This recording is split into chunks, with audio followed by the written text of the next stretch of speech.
क्या कर रहे हैं? हो गया? बोलना चाहिए ना। हैं? पिछले बार हम लोग जल संकट पढ़ रहे थे, पढ़े थे ना। और बीच में ये लाइव जो हुआ, इसमें लाइन चली गई थी तो दो पार्ट वो अपलोड नहीं हो सका। कुछ रिव्यू कर लेते हैं हम लोग पिछले बार जो पढ़े। ठीक है, इसका विजन बिहार में वाटर मैनेजमेंट में काम आएगा। आज टॉपिक हमारा है बिहार में वाटर मैनेजमेंट।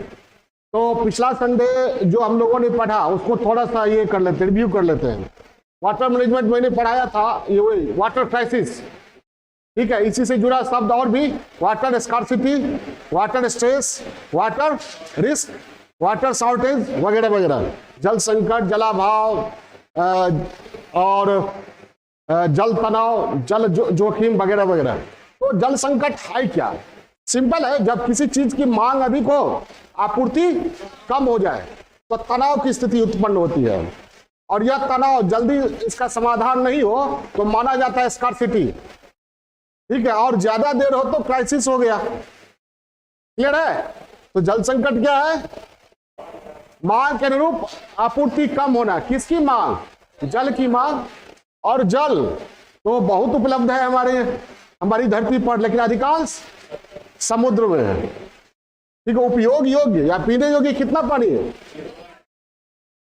0.8%, 1% से भी कम है। उसमें भी प्रदूषित। ठीक है, उसमें भी जो जल स्रोत है वो जलवायु परिवर्तन आदि के कारण सूखते जा रहे हैं। अतिक्रमण के कारण, शहरीकरण, नगरीकरण के कारण जल स्रोत लुप्त होते जा रहे हैं। हमारे बिहार में आहर, पैन, तालाब, कुआं सब खत्म, लुप्त होते जा रहा है।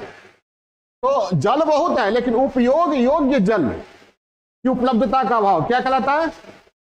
जल संकट। जल संकट समझ गए? मांग अधिक हो, आपूर्ति कम हो, और आपूर्ति हो भी तो पीने योग्य नहीं हो, तब माना जाता है जल संकट। ठीक है, और इससे जुड़ा हुआ water stress, water risk, water shortage, water scarcity, सब कुछ ये एनालिसिस हम लोग किए थे, बताए थे। 97.4% समुद्र में पानी है, 1.8% रो पर, 0.8% ही बचता है, वो भी प्रदूषण, सूखा आदि से।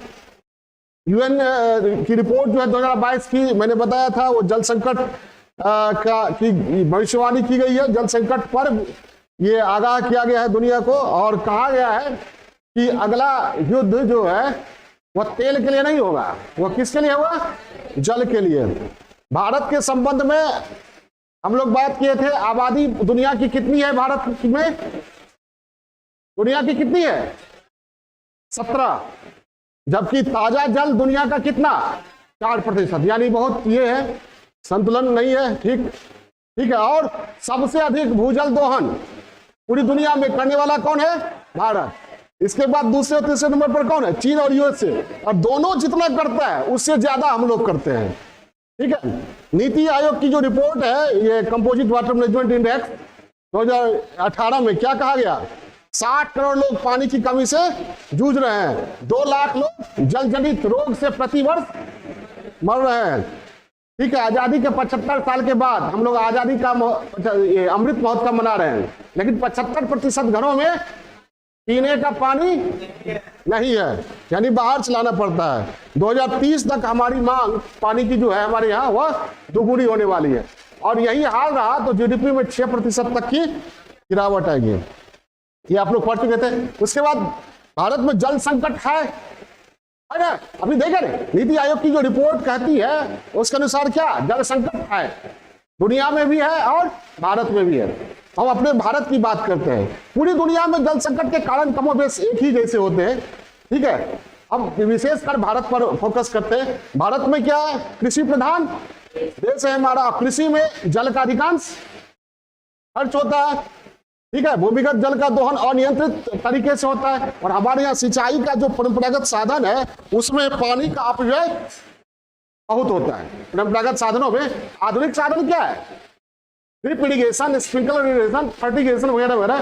तो आधुनिक साधन की जो हम लोग हमारे यहाँ परंपरागत साधन, परंपरागत उपायों से ही सिंचाई की जाती है अधिकांशतः। तो परिणाम क्या होता है? जल का अपव्यय होता है। और परंपरागत जल पुनर्भरण क्षेत्रों का घटना। भारत में परंपरागत जो जल पुनर्भरण क्षेत्र है, जो वाटर रिचार्ज करता था, वाटर जल संचय करता था, वो धीरे धीरे क्या हो रहा है, औद्योगिकरण, नगरीकरण, शहरीकरण के क्रम में धीरे धीरे कम हो रहा है। ठीक है, आहर, पैन, कुएं, तालाब, जलाशय वगैरह जो नेचुरल रिजर्वायर था, छोटी छोटी जलधाराएं थी, वो धीरे धीरे खत्म हो रहा है।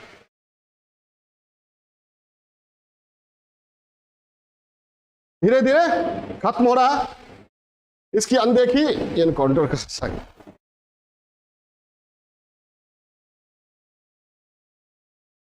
कहाँ दब गया?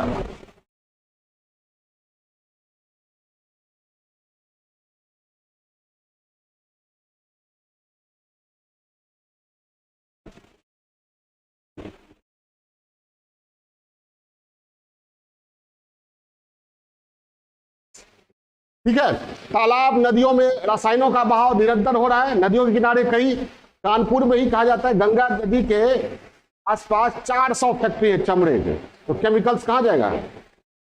दिल्ली में देखिए यमुना, ठीक है, एक समय कृष्ण भगवान थे, उस समय यमुना काली हुआ करती थी, काली हो गई थी। क्यों? कालिया नाग रहता था। तो शायद हमको लगता है कालिया नाग नहीं होगा, वो मथुरा और गोकुल का क्या होगा, पोल्यूशन होगा, और भगवान कृष्ण उसको साफ कर दिए होंगे, हंसते खेलते साफ कर दिए होंगे, इसलिए कहा गया कालिया नाग पर नृत्य करते हुए कालिया को भगा दिया। ठीक, तो यमुना काली हो गई, गंगा भी मैली हो रही है। तो ये परंपरागत जल निकायों में हमारे यहाँ जो अपशिष्ट जल अब बहना सामान्य बात है। शहरों का अपशिष्ट जल कहाँ जाता है? नदियों किनारे। अधिकांश शहर कहाँ बसे हुए? नदी किनारे। सिल्ट और जल संकट में बाढ़ भी है, जल जोखिम है। तो बाढ़ का एक बड़ा कारण हमारे यहाँ भारत में गाद भी है। गाद की सफाई होती नहीं है, और गाद का जो प्रॉब्लम है उसको समझिए। गाद का प्रॉब्लम कोई एक आयामी नहीं है, बहुआयामी है। ठीक है, तटबंध अगर बैराज कहीं बनता है, पानी रुकता है तो गाद जमेगा, और गाद जमेगा, एक तो बैराज के बनने से जमेगा, दूसरा गाद आता कहां से है? नदियां जब चलती है तो शहरों का गाद लेकर भी चलती है ना, तो हो सकता है शहरों का भी गाद हो। दूसरी बात, नदियां जो हिमालय से उतरती है, हिमालय का भी गाद लेकर आती है, और हिमालय में बहुत सारा निर्माण कार्य हो रहा है, ना, तो उन सब का गाद। तो गाद के लिए जिम्मेवार बहुत सारे लोग, बहुत सारे एलिमेंट्स हैं, फैक्टर्स हैं, और एक स्टेट के बस की बात नहीं है। जैसे हमारे बिहार में भी गंगा का जलस्तर कहा जाता है गाद के कारण ऊंचा रहता है, तो गंगा के जलस्तर में जो गाद है बिहार में या कहीं भी, वो केवल एक स्टेट के बस की बात नहीं है सफाई करना। उस पर बात करेंगे हम। कृषि उद्योग और घरेलू क्षेत्रों में जल वाटर मैनेजमेंट सही ढंग से नहीं हो रहा है। अपव्यय, जल स्रोतों के किनारे सांस्कृतिक महोत्सव बड़े पैमाने पर होते हैं, और उसके कारण क्या होता है? सांस्कृतिक महोत्सव के दौरान जितने अपशिष्ट होते हैं सब कहाँ बहाए जाते हैं? नदी में। ठीक है, राम तेरी गंगा मैली हो गई। क्यों कहा गया वो अलग बात है, लेकिन सचमुच मैली हो गई, होती ही जा रही है। एक बात और है, हमारे यहाँ भूमिगत जल का, जमीन का मालिक को जमीन के वाटर को दोहन करने का भी हक मिल जाता है, वो जितना चाहे दोहन कर सकता है, जबकि जमीन निजी संपत्ति हो सकती है। ऐसे तो थोड़ा सा ब्रॉड कंसेप्ट रखिएगा, थोड़ा दिमाग को चौड़ा कीजिएगा, तो जमीन भी साझी संपत्ति है। धरती पर जो पैदा लिया सबकी जमीन है, समझ रही बात। लेकिन हम लोग मान चुके हैं कि जमीन भी निजी संपत्ति हो सकती है, लेकिन जमीन के नीचे जल जो है वो क्या है? वो तो साझी संपत्ति है, इसको तो आप घेर लिए। अच्छा, भूमिगत जल जो है वो तो चारों तरफ से आ रहा है ना, उसके लिए, लेकिन फिर भी भूमिगत जल के दोहन का अनियंत्रित अधिकार दे दिया गया है जमीन के मालिक को। ठीक है, वो जितना चाहे दोहन कर ले। ट्यूबवेल, हम लोग, हमारे यहाँ पहले कुआं होता था ना, कुआं क्या करता था? जल संचय भी करता था, भूजल दोहन भी उससे होता था, और बारिश के समय वो संचय का स्रोत भी। और ट्यूबवेल क्या करता है? संचय कम, दोहन अधिक। ये ट्यूबवेल और बोरवेल, ये कंसेप्ट यही है। जल संरक्षण पर ध्यान नहीं है, वाटर हार्वेस्टिंग पर ध्यान नहीं है। पिछली बार बारिश हुआ, आप लोग देखे ही, वाटर हार्वेस्टिंग बड़ी बड़ी बिल्डिंग्स में लोग वाटर हार्वेस्टिंग टेक्नोलॉजी को नहीं अपनाते हैं। निर्वनीकरण, ठीक है, वन जो है वो बादल को आकर्षित करता है, मिट्टी के कटाव को रोकता है, नमी बनाए रखता है, भूजल तल को ठीक ठाक रखता है, लेकिन निर्वनीकरण भी तेजी से हो रहा है। राजनीतिक इच्छा शक्ति का अभाव, इस पर बहुत बातें हो चुकी है। स्पष्ट जल नीति भी अभी तक बनी भी तो स्पष्टता उसमें नहीं है। अंत में बताया था मैंने, जल जागरूकता, जल संस्कार, जल शिक्षा, ठीक है, इसकी भारी कमी हमारे देश में दिखती है। जल संस्कार बताया था, जल संस्कार जल शिक्षा क्या हुआ? जल की जितनी जरूरत है, जरूरत के मुताबिक आप उपयोग करें, लेकिन हम उपयोग नहीं करते हैं, अधिकतम उपयोग करते हैं, घंटों अपने कार को धोते रहते हैं, ठीक है, कार को धोते रहते हैं, जबकि कहीं पर लोग एक गिलास पानी पीने के लिए भी तरसते रहता है। तो ये, उसके बाद मैंने बात किया था, जल बजट तो पढ़ा दिए थे क्या? हाँ, समाधान में जल बजट आएगा। उसके बाद हम लोग आए थे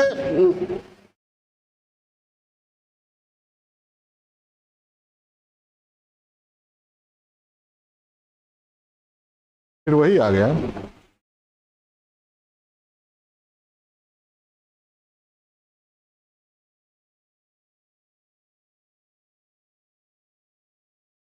हाँ, जल संकट के समाधान की दिशा में सुझाव, वो तो भारत में जल संकट के कारण हो गया ना।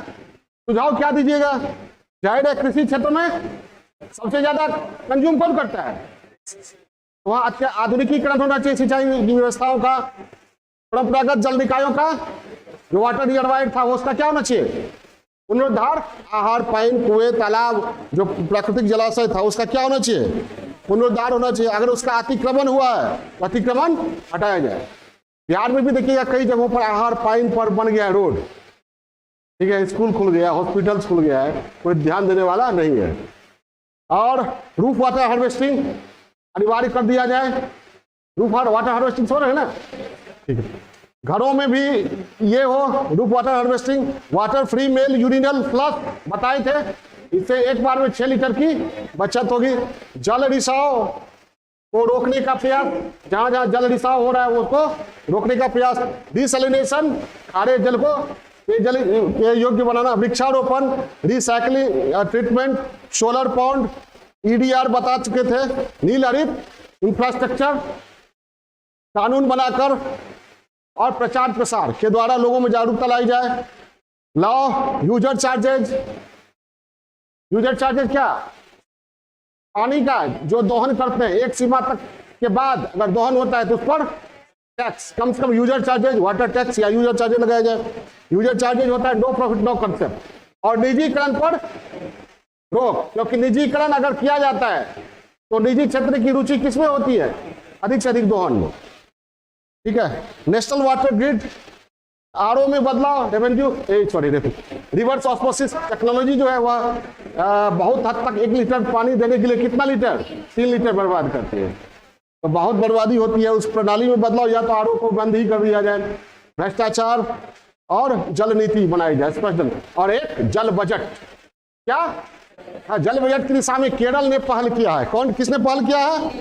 केरल ने पहल किया है।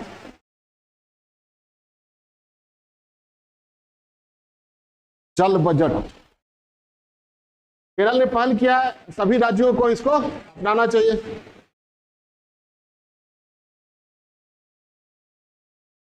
ये हो चुका था।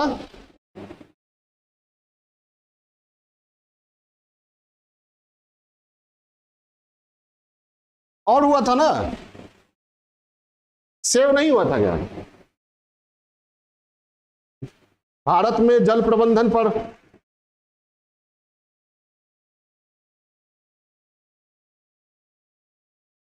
नहीं नहीं, भारत में जल प्रबंधन पर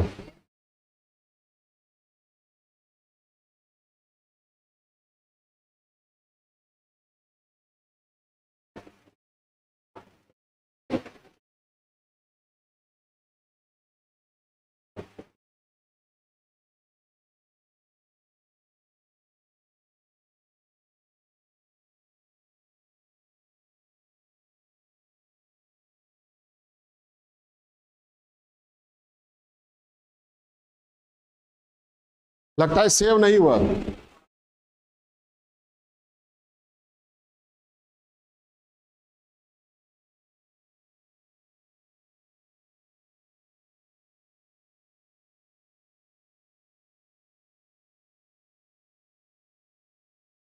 चलिए, वो सेव नहीं हुआ। पढ़ाई भारत में जल प्रबंधन पढ़ाए थे ना, भारत में जल प्रबंधन पढ़ाए थे, हाँ याद है, वो सेव नहीं हुआ था।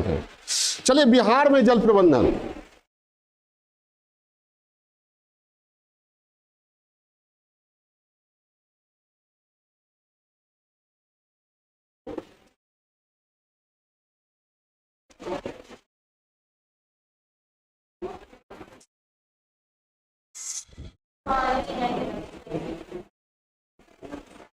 बिहार में जल प्रबंधन पर बात करेंगे। हम जो लिखाने जा रहे हैं ना, वो समझिए एसए के फॉर्म में भी आप लिख सकते हैं, और जीएस का जो आंसर हो इससे जल प्रबंधन से जुड़ा हुआ उसमें भी लिख सकते हैं। तो उस हिसाब से हम लिखा रहे हैं, ठीक है। अब बाकी एसए कैसे लिखा जाए वो बता चुके हैं, और जीएस का आंसर कैसे लिखा जाए वो बता चुके हैं। हाँ, यहाँ टॉपिक है वाटर मैनेजमेंट। इसको बिहार में वाटर मैनेजमेंट, इसमें हम हर एक पहलू, जैसे भारत में वाटर मैनेजमेंट में हम बात किए जल संकट क्या है, जल संकट क्यों है, जल संकट का समाधान, फिर बिहार में जल प्रबंधन के सामने क्या चुनौतियां हैं, और जल प्रबंधन की दिशा में सरकार के द्वारा क्या उपाय किए गए। पिछले बार ये सारा हुआ था। उसके बाद एक लास्ट में हम पढ़ाए थे वर्षा के समय, वर्षा से पहले और वर्षा के बाद जल संरक्षण की दिशा में या जल प्रबंधन की दिशा में क्या किया जाना चाहिए। इन 5 क्लास हुआ था, इसमें 3 अपलोड है यूट्यूब पर, 2 दुर्भाग्य से अपलोड नहीं हो सका, रिकॉर्ड नहीं हो सका, वो फिर कभी हो जाएगा। लेकिन जो लोग क्लास किए हैं और लाइव किए थे या जो लोग ऑफलाइन किए थे उनके पास हैंड रिटन होगा। तो बिहार की बात करते हैं हम लोग, तो बिहार में भी वही काम करेंगे। जल संकट है बिहार में, पहले तो ये देखेंगे जल संकट है, जल है कि नहीं, पहले तो ये देखेंगे जल है। उसके बाद संकट है ये देखेंगे, ठीक है। संकट है तो कैसा संकट है, और उसके बाद समाधान देंगे, और उसके बाद सरकार क्या कर रही है। तो ये भी बड़ा टॉपिक होने वाला है। इसके बाद भारत और बिहार के संबंध में वाटर पर कोई भी सेमिनार हो, कुछ भी हो, कोई भी एग्जाम हो, आप लिखने के स्थिति में होंगे आराम से, कोई बिना टेंशन के, बिना तनाव के, बिना इधर उधर के। और जो भी हम डेटा वगैरह दे रहे हैं, या तो डेटा दे नहीं रहे, या जो भी दे रहे हैं वो प्रामाणिक स्रोत से, ठीक है, सीधे बिहार सरकार की जो आर्थिक समीक्षा है या भारत सरकार की, उसी से, किसी मैगजीन से या इधर उधर से नहीं, या फिर किसी मंत्री या वित्त मंत्री या जल संसाधन मंत्री के ये भाषण से। कुछ दिनों पहले भी कहा है, जल संसाधन मंत्री कौन है बिहार में, हाँ, तो उन्होंने कुछ दिनों पहले भी, कुछ दिनों पहले चिंता जताई है कि बिहार में भूमि जल स्तर गिर रहा है। पहले लगता नहीं था कि बिहार में पीने की पानी की कमी होगी। साउथ बिहार में हो भी सकता था, नॉर्थ बिहार के बारे में कल्पना नहीं कर सकते थे हम लोग, लेकिन नॉर्थ बिहार में भी, ठीक है, औसतन 5 से 6 मीटर भूजल स्तर नीचे गिर रहा है, 5 से 6 मीटर, और डेटा भी अवेलेबल है, आर्थिक सर्वेक्षण में भी कहा गया है, ठीक है। 2020 की बात है, उस समय सुशील मोदी एक एसोसिएशन एनआईटी के सभागार में भाषण दे रहे थे। शायद इंडियन वाटर वर्क्स एसोसिएशन का ये की सभा थी या जो भी, उस समय सुशील मोदी उप मुख्यमंत्री थे, भाषण दे रहे थे। उन्होंने भाषण के दौरान कहा था, मंत्री थे आधिकारिक रूप से, उनकी बात को माना जाएगा ना, कि 38 में से 37 जिले में पीने योग्य पानी नहीं है। कुछ साल पहले उन्होंने कहा कि कुछ साल पहले 28 जिलों में ही नहीं था, अब 37 जिलों में। ये क्या बताता है कि संकट है, ठीक है। और शुतुरमुर्ग वाली चाल चलने से अब काम नहीं चलेगा। शुतुरमुर्ग वाली चाल समझते हैं? शुतुरमुर्ग नहीं जाने हैं? सहारा में जब तूफान आता है ना, तो शुतुरमुर्ग सर ऐसे झुका लेता है, बालू में गुजर, क्या तूफान नहीं आ रहा है, नहीं समझे? उससे क्या होगा, तूफान से बच जाएगा? नहीं। तो वही बिहार में भी स्थिति है। 37 जिलों में पीने योग्य पानी नहीं है, आयरन का, फ्लोराइड का और आर्सेनिक लोग वाला वाटर पी के लोग कैंसर, गैस और हड्डी टेढ़ा होना, फ्लोरोसिस की बीमारी से ग्रस्त हो रहे हैं। जो कुछ खाते पीते नहीं, नशा नहीं कर रहे हैं, उनको भी कैंसर हो रहा है। क्यों हो रहा है भाई? आश्चर्य होता है कि ये तो कुछ नहीं कर रहा था, जो कुछ नशा कर रहा है या बहुत ज्यादा ये खा रहा है उसको कैंसर हो गया, या ये ड्रग्स ले रहा है या कुछ भी। लेकिन जो कुछ नहीं कर रहा है, शाकाहार, उसको भी होता जा रहा है, हो जा रहा है। तो कहीं ना कहीं आहार श्रृंखला क्या है, प्रदूषित है।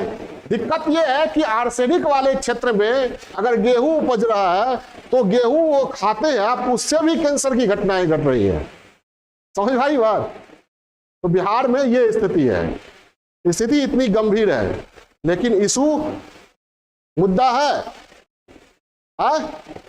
जिगर पर हाथ रख के कहिए।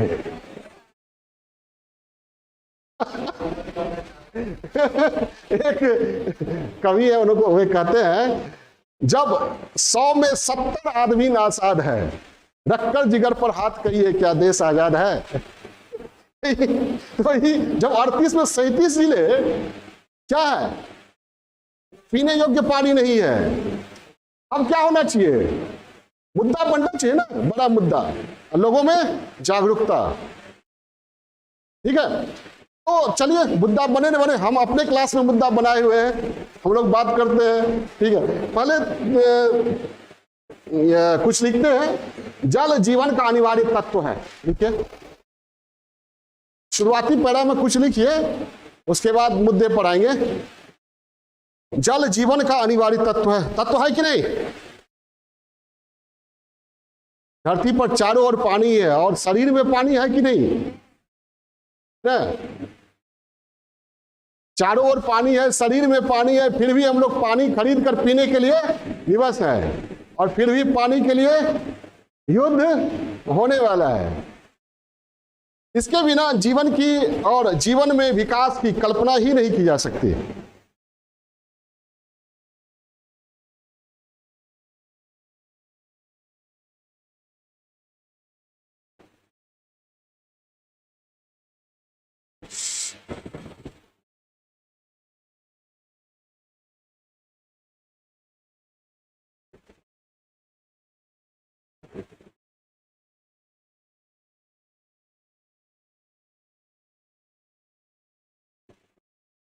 इसके बिना जीवन की और जीवन में विकास की कल्पना ही नहीं की जा सकती है। जल का उपलब्ध होना,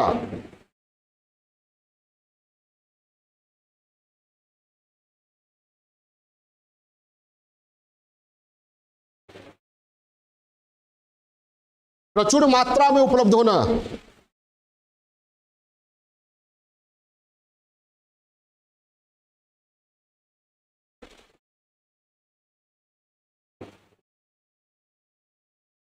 और खाली उपलब्ध होना नहीं, उपयोग योग्य होना। क्या? जल संकट का मतलब समझिए, पानी की कमी नहीं है, उपयोग योग्य पानी की कमी है, पीने का ही नहीं। अभी क्या बताया मैंने, आर्सेनिक वाला पानी आप पीजिएगा तो गॉल ब्लैडर कैंसर होगा, और नहीं पीते हैं, आरओ रखे हुए या कुछ भी कर रहे हैं, तो गेहूं तो खाइएगा। तो वो जो चक्र है, घेरा है आर्सेनिक का, उससे बाहर नहीं है, कुछ तो करना पड़ेगा। ठीक है, तो उपयोग योग्य जल का उपलब्ध होना और इसका प्रबंधन विकास की अनिवार्य शर्त है।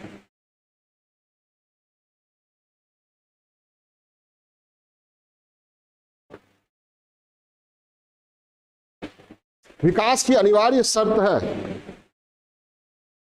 और थोड़ा प्रबंधन की परिभाषा कर लेते हैं।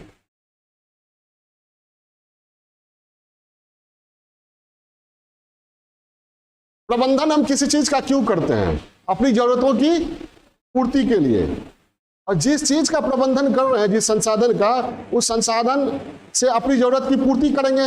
हम क्या चाहेंगे प्रबंधन के क्रम में? उस संसाधन की कमी नहीं हो, संसाधन की सेविंग हो, बचत हो, संरक्षण हो, और संसाधन में बढ़े। क्या हो? जो है बढ़िया हो, संरक्षित हो, और जितना है उसका बढ़िया ढंग से उपयोग हो, और उसको बढ़ाया जाए, और भविष्य के लिए बचे भी। यानी संवर्धन, संरक्षण और विकास। क्या क्या? ठीक है। तो जीवन की जरूरतों की पूर्ति के लिए जल संसाधन के सुनियोजित संवर्धन, संरक्षण और विकास की प्रक्रिया ही क्या है? जल प्रबंधन। लिखिए पहला चेंज। जीवन की जरूरतों की पूर्ति के लिए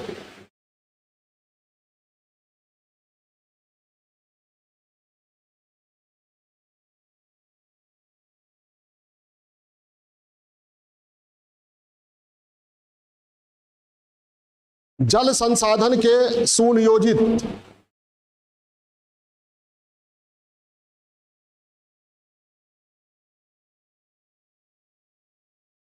समन्वित विकास, संवर्धन एवं संरक्षण जल प्रबंधन कहलाता है।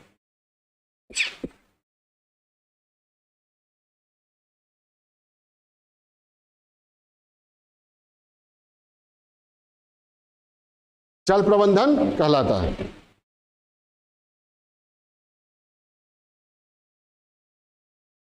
और जल प्रबंधन के लिए क्या करना पड़ेगा?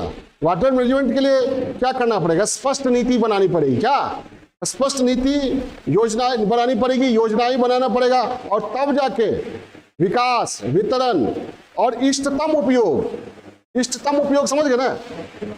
एक एक बूंद का। क्या? एक एक बूंद का। जिस तरह एक अच्छा बिजनेसमैन, एक अच्छा अर्थशास्त्री एक एक रुपये का हिसाब रखता है। ठीक है। एक अच्छा बिजनेसमैन क्या करता है? सोचता है कि 1 रुपया का भी इन्वेस्टमेंट करते हैं तो उससे कितना फायदा होने वाला है। एक एक रुपये का हिसाब। तो अच्छा वाटर मैनेजमेंट में क्या होगा? एक एक बूंद का हिसाब। तो एक एक बूंद का हिसाब कैसे होगा? पहले तो पॉलिसी स्पष्ट हो, क्लियर हो, उसके बाद प्लानिंग हो, और तब वितरण, संरक्षण, संवर्धन और विकास पर ध्यान दिया जाए। प्लानिंग करनी होगी ना। बगैर पॉलिसी और प्लानिंग के कोई काम करते हैं आप, तो क्या होगा? वो काम सफल होगा? नहीं होगा। सफल होगा भी तो वो अधूरी सफलता होगी। ठीक है। तो लिखिए फिर प्रबंधन को ही और क्लियर कर रहे हैं पहले चेंज करके। सुस्पष्ट जल नीतियों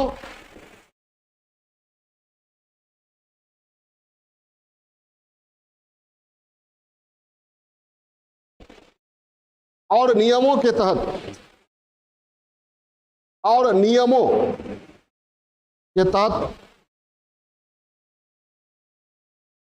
योजनाएं बनाना,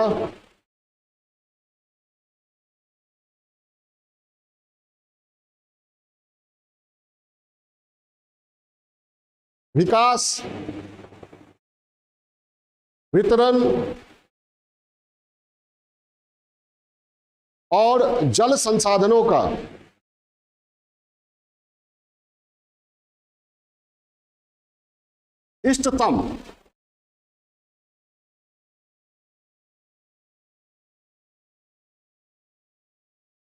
इष्टतम ऐसे लिखिएगा, उपयोग करना जल प्रबंधन कहलाता है।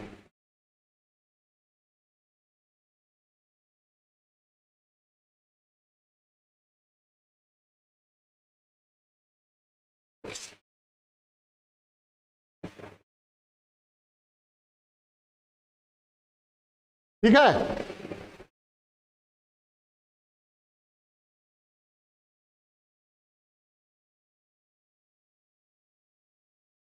तो जल प्रबंधन क्या हो गया? जल जीवन का अनिवार्य तत्व है। इसका उपलब्ध होना, प्रचुर मात्रा में उपलब्ध होना, उपयोग योग्य होना। और इसका समुचित प्रबंधन किसी भी देश और अर्थव्यवस्था के विकास की अनिवार्य शर्त है। जल प्रबंधन है क्या? जल संसाधन के सुनियोजित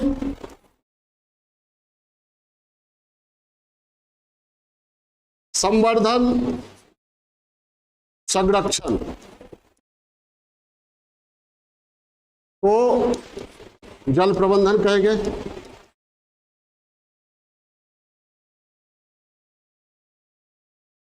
ठीक है, इसके लिए क्या होना चाहिए? सुस्पष्ट नीति और नीति नियम योजनाएं होना चाहिए। जल संसाधन प्रचुर मात्रा में उपलब्ध होना चाहिए।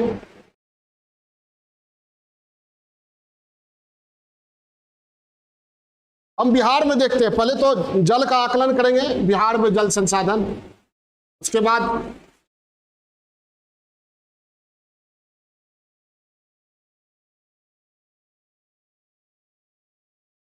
बिहार में जल संसाधन, पहला चेंज करके लिखिएगा। बिहार राज्य के लिए सकारात्मक पहलू यह है कि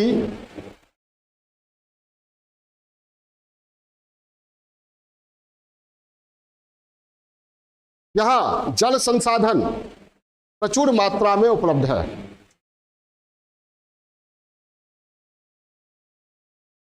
जल संसाधन प्रचुर मात्रा में उपलब्ध है।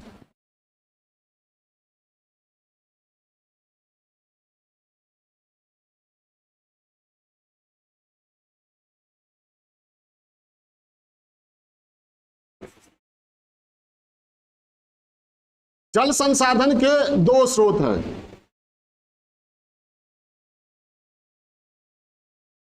जल संसाधन के दो स्रोत हैं, धरातलीय जल, सरफेस वाटर,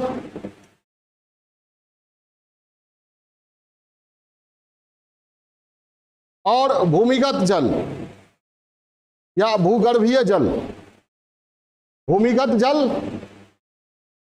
धरातलीय जल, सरफेस वाटर, और भूमिगत जल। भूमिगत जल को भूगर्भीय जल भी लिख सकते हैं, अंडरग्राउंड वाटर। तो धरातलीय जल जो है, सरफेस वाटर, हमारे यहाँ है ना? क्या? नदी और तालाब, चौर, मईन, झील, ताल नहीं है, ये सब है। और भूमिगत जल में आता है जैसे कुआं हो गया, नलकूप हो गया, तो उसका स्रोत भी कुछ हद तक नदी या नहर या वर्षा है। ठीक है, तो बारिश हमारे यहाँ होती है ना, 100 से 150 सेंटीमीटर, औसतन 105 सेंटीमीटर प्रतिवर्ष बारिश होती है। तो जल संसाधन में बिहार काफी धनी है। क्या है? धनी है। सरफेस वाटर कमी नहीं है, नदियां हैं, ये इसमें भी अंडरग्राउंड वाटर भी के लिए बारिश खूब होती है। और नदियां हमारी जो यहाँ है, हमारे यहाँ उत्तर बिहार में क्या है? सदावाहिनी नदियां है, वर्षवाहिनी नदियां है। ठीक है, गंगा बीचों बीच प्रवाहित होती है, और पठारी नदियां भी है, भले ही वो मौसमी हो या बरसाती हो, लेकिन पठारी नदियां भी कम बड़ी नहीं है। सोन को देखे है ना, बहुत विशाल, तो पठारी नदियां है, और हिमालयी नदियां हैं, चौड़ है, मईन है, झील है। हमारे यहाँ 10 बड़ी नदियां हैं, और कहा जाता है 200 बड़ी जलधाराएं हुआ करती थी, छोटी छोटी। पिछले बार बताया था मैंने, 200 बड़ी छोटी छोटी जलधाराएं हुआ करती थी। और ये छोटी छोटी जलधाराएं जो थी वो प्राकृतिक जल संचय का काम करती थी। 10 बड़ी नदियां और 200 छोटी छोटी जलधाराएं थी। और जब बड़ी नदियों में पानी अधिक होता था तो ये बड़ी नदियां पानी को फेंक देती थी, दे देती थी। किसको? छोटी नदियों को। और जब सूखा का मौसम आता था या सूखा की स्थिति उत्पन्न होती थी तो छोटी नदियां अपनी पानी को बड़ी नदियों को दे देती थी। तो ये लेन देन का क्रम जो चला आ रहा था सदियों से, उसको बांध को बनाकर, नदियों को बांध कर ये क्रम हो गया। इनका जो पारिवारिक संबंध था बड़ी छोटी का, वो क्या हो गया? हाँ, तो कभी कभी बड़ी उफनती है छोटी से मिलने, और छोटी धीरे धीरे खत्म हो रही है। अब 200 तो नहीं बची, अब कितना 80 जलधाराएं अभी भी हैं बिहार में, छोटी छोटी, ठीक है, जो प्राकृतिक जल संचय का काम करती है। तो जलधाराओं की लिखिए, नदियां, तालाब,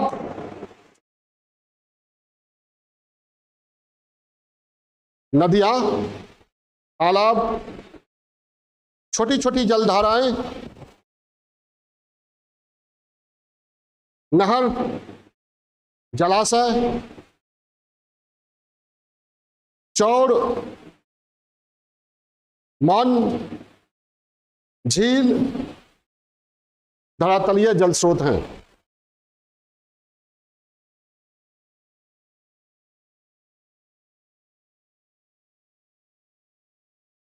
नलकूप, कुएं, भूमिगत जल स्रोत हैं।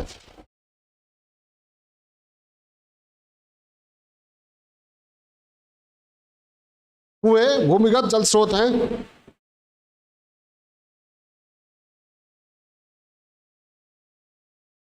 जो वर्षा जल के भूमि में निवेश से बने भंडार हैं।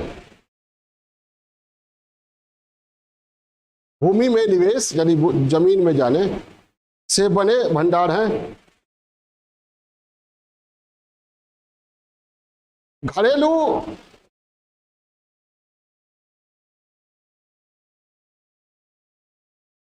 कृषिगत एवं औद्योगिक जरूरतों की पूर्ति के लिए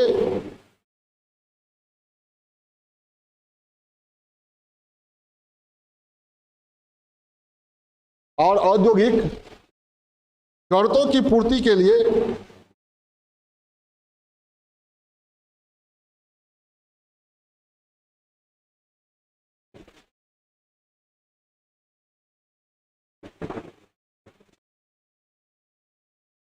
भूमिगत एवं धरातलीय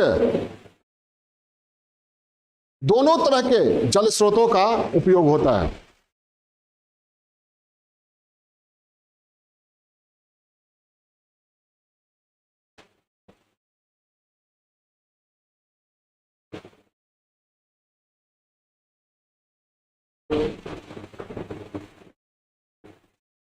दोनों तरह के जल स्रोतों का उपयोग होता है।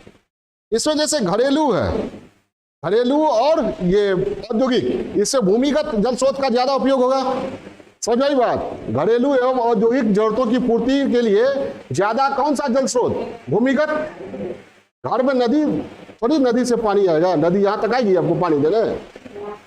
भूमिगत जल ही ना, चापाकल, नल जो भी है। और कृषि एवं सिंचाई और कार्यों के लिए धरातलीय और भूमिगत दोनों का उपयोग है। भूमिगत नहीं होता है, नदियों से नहरें निकाल के धरातलीय हो गया, भूमिगत ट्यूबवेल सिंचाई हो, दोनों। क्लियर है?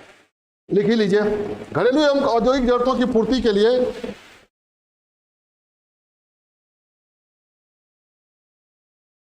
घरेलू एवं औद्योगिक जरूरतों की पूर्ति के लिए भूमिगत जल का सर्वाधिक उपयोग होता है।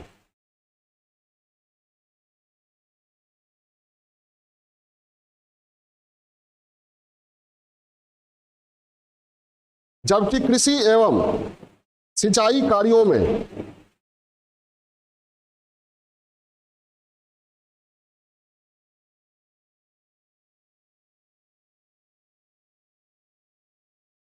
धरातलीय और भूमिगत दोनों जल स्रोतों का उपयोग होता है।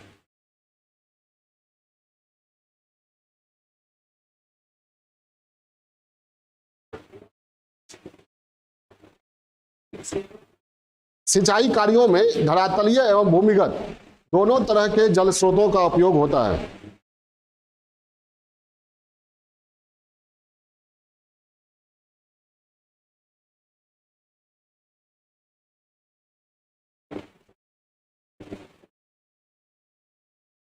बिहार में गंगा, गंडक,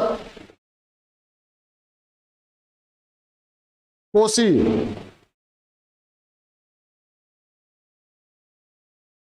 जैसी कई सदावाहिनी नदियां हैं।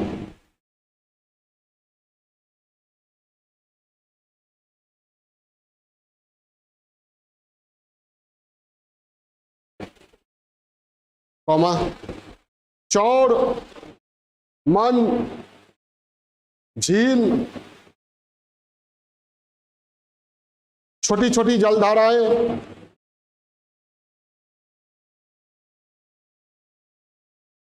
मन, मन,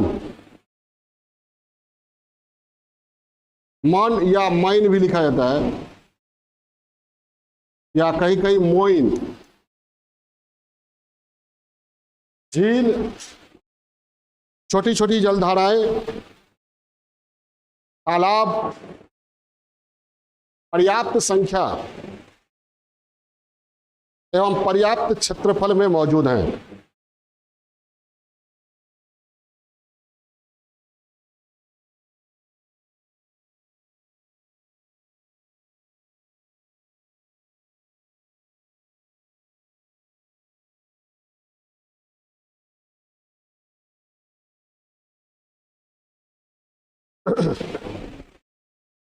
वर्षा भी 100 से 150 सेंटीमीटर प्रति वर्ष होती है।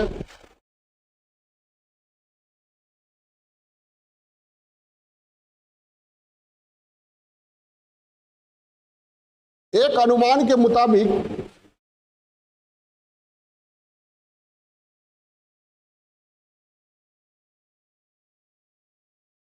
बिहार में लगभग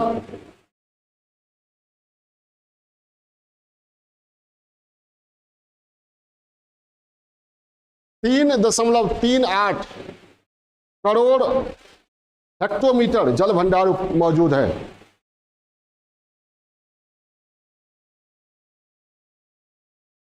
तीन 3.38 करोड़ हेक्टोमीटर जल भंडार मौजूद है। इस प्रकार बिहार में अपार जल संसाधन मौजूद है।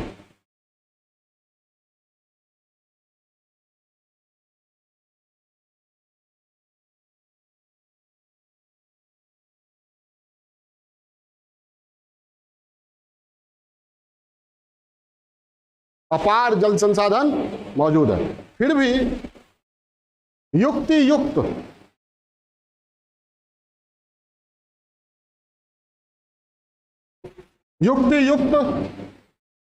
प्रबंधन न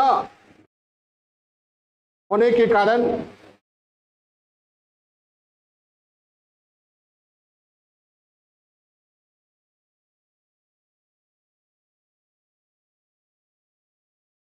जल तनाव, वाटर स्ट्रेस, जल जोखिम, जलाभाव, जल संकट,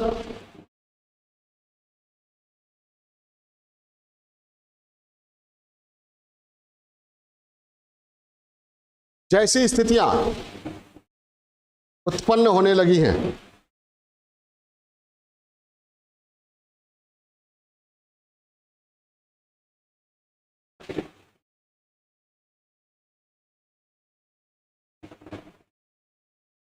जल से जुड़ी कई समस्याएं बिहार में मौजूद हैं।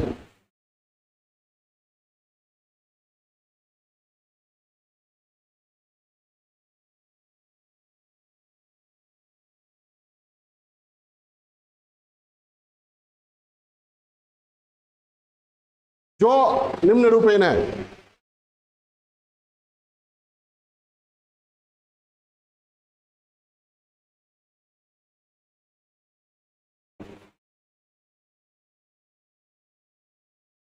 समस्याएं क्या बन जाती है? संकट, पहली समस्या सबसे बाढ़,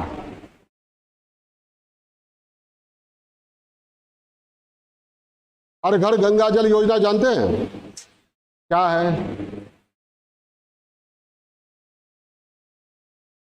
गंगा का पानी कैसे? गंगा का पानी पाइप के द्वारा। गंगा में जो बाढ़ के दौरान पानी आता है वो पानी रखकर उस पानी को भेजना, समझ आई बात? तो एक अच्छी पहल है ये कि हर घर गंगा जल योजना। ठीक है, पाठ लिखे। समुचित जल प्रबंधन।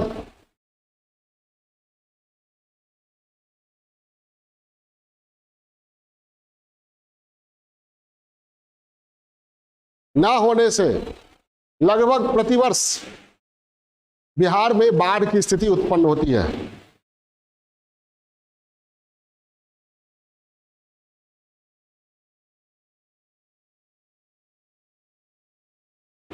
भारत का सर्वाधिक बाढ़ प्रवण राज्य बिहार ही है।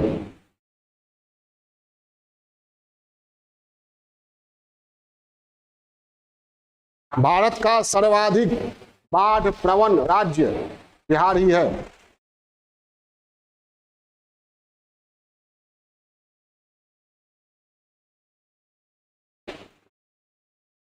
राज्य के 38 जिलों में 28 जिले स्थायी रूप से बाढ़ग्रस्त हैं।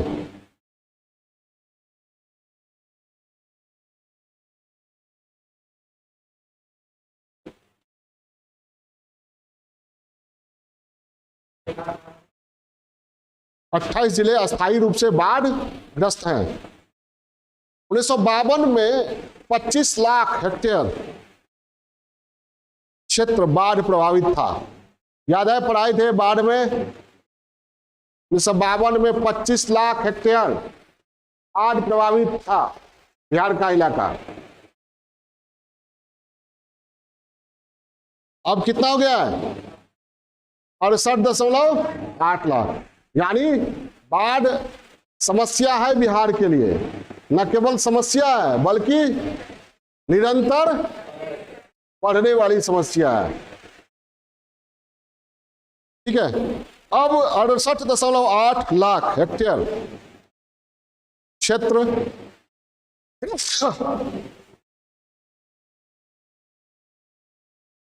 बाढ़ग्रस्त है।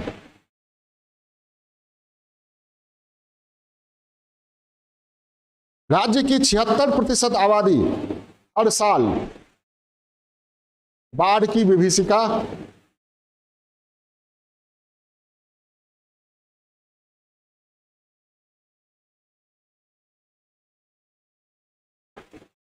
का सामना करती है।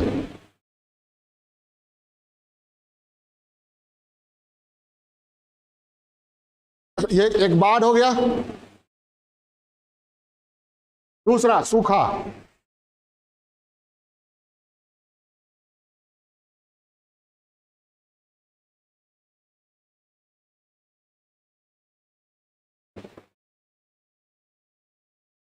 राज्य में एक और बाढ़ की स्थिति होती है तो दूसरी ओर सूखा की।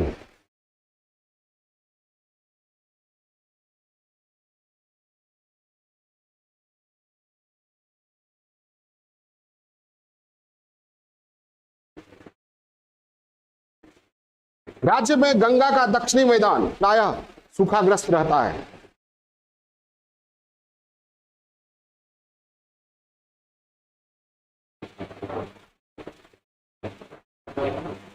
गंगा का दक्षिणी मैदान प्रायः सूखाग्रस्त रहता है।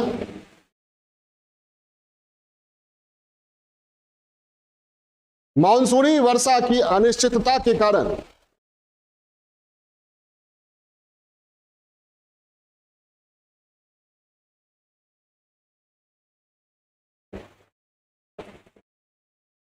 उत्तरी बिहार के कई जिले भी सूखा के चपेट में आ जाते हैं।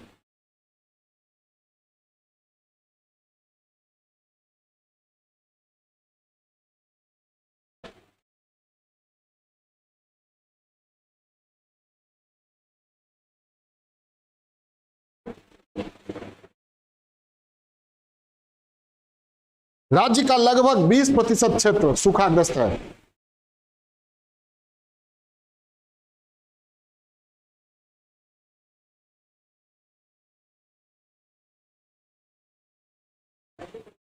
हाँ 20%। तीसरी समस्या जो है वह भूजल स्तर में गिरावट।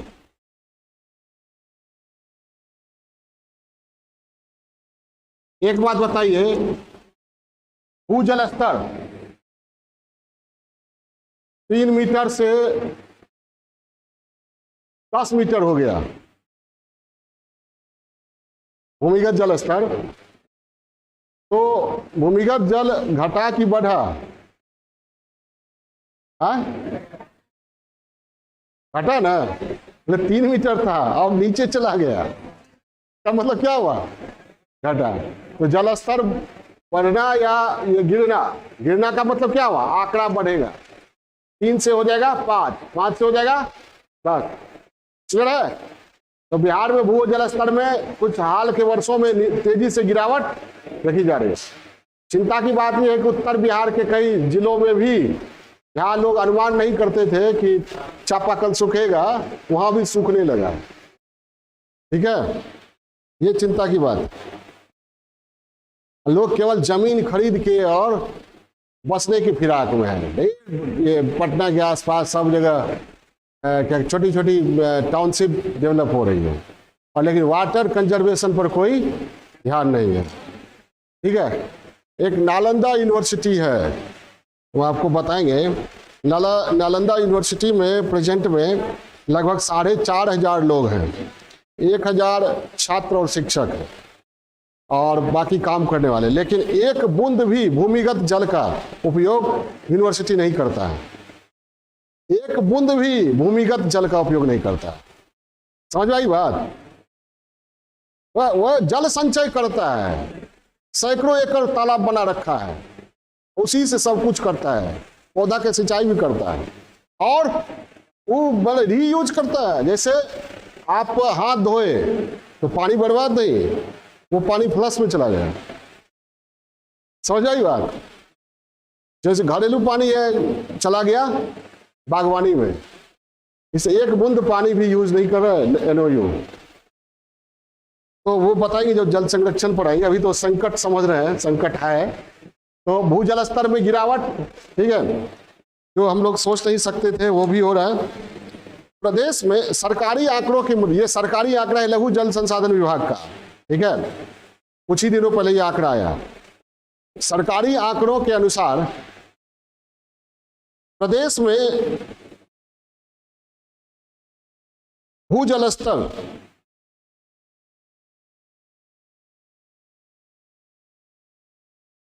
प्रतिवर्ष 5 से 6 मीटर नीचे जा रहा है।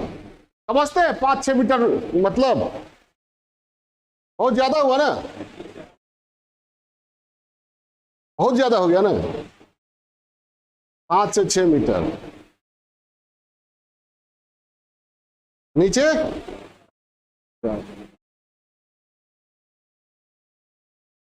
अब इसमें जो जिलावार डेटा भी है, दिया गया है, जिलावार डाटा भी दिया है लघु जल संसाधन विभाग। उसमें आपको जो नॉर्थ बिहार है उसमें 3 से 4 मीटर नीचे है, और साउथ में आपको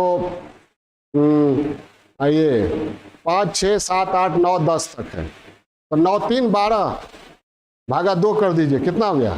6। तो औसतन कितना हो गया? 5 से 6 मीटर प्रतिवर्ष नीचे जा रहा है। ठीक है, राज्य के आर्थिक सर्वेक्षण 2022-23 के अनुसार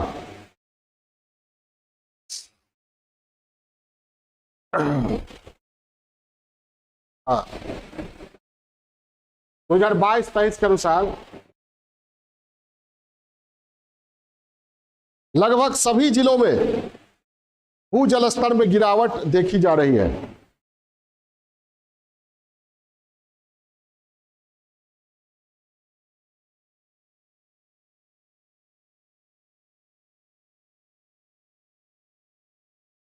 जो निश्चय ही चिंता का विषय है।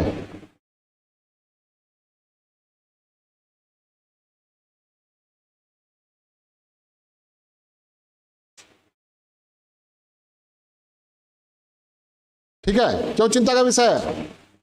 बाढ़ और सूखा से क्या नुकसान होता है वो मैंने नहीं लिखाया है, आप चाहे तो लिख सकते थे, इसलिए नहीं लिखा है क्योंकि बाढ़ और सूखा चैप्टर पढ़ा चुके हैं ना। क्या नुकसान राज्य को झेलना पड़ता है सरकार को और समाज को, वो लिखवा चुके हैं। घटते भूजल स्तर से क्या होगा?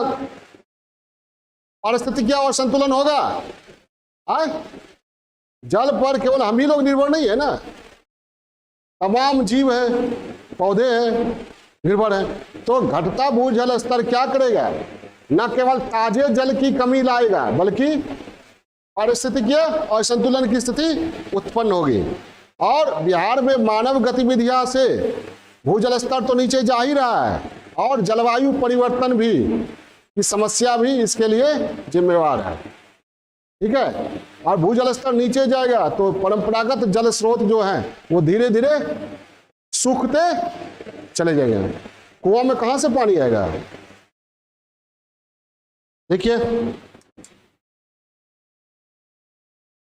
घटते भूजल स्तर के से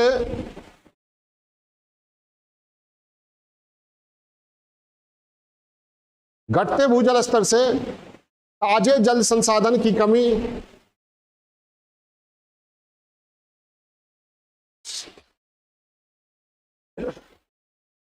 एवं पारिस्थितिकीय और संतुलन की समस्या उत्पन्न हो रही है।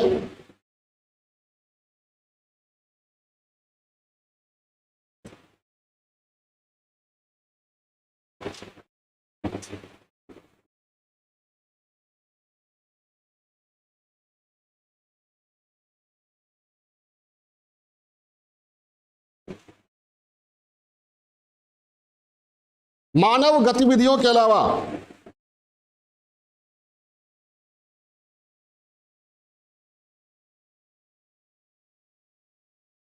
जलवायु परिवर्तन के कारण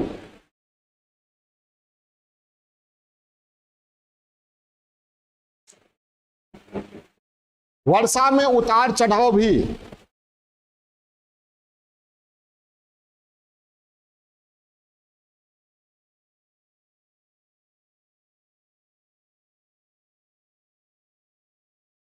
भूजल पुनर्भरण को प्रभावित कर रहा है। भूजल पुनर्भरण, पुनर्भरण मतलब वह जितना दोहन किए फिर से रिचार्ज हो जाए, पुनर्भरण को प्रभावित कर रहा है।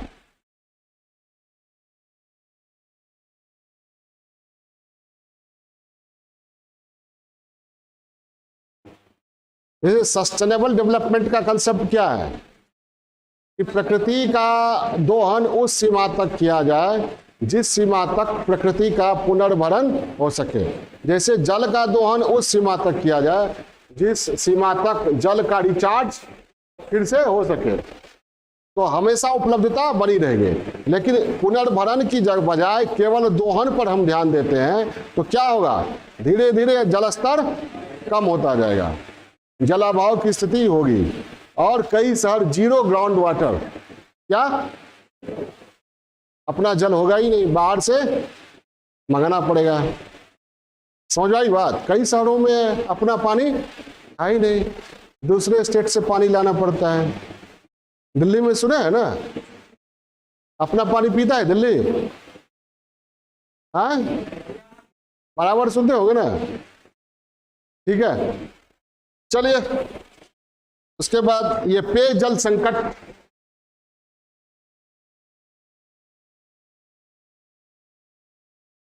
बहुत गंभीर समस्या बिहार के लिए।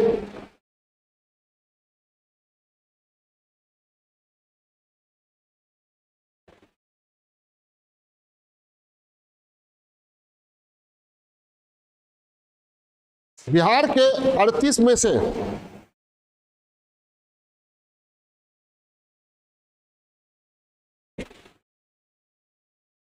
37 जिलों का पानी पीने योग्य नहीं है।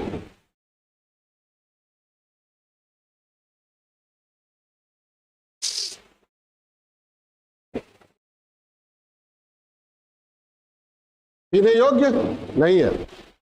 भूजल में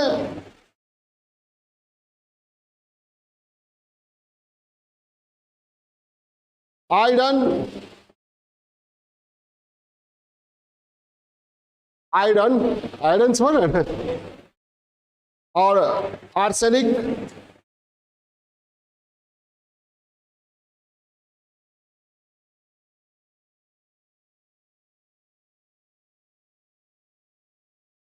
फ्लोराइड,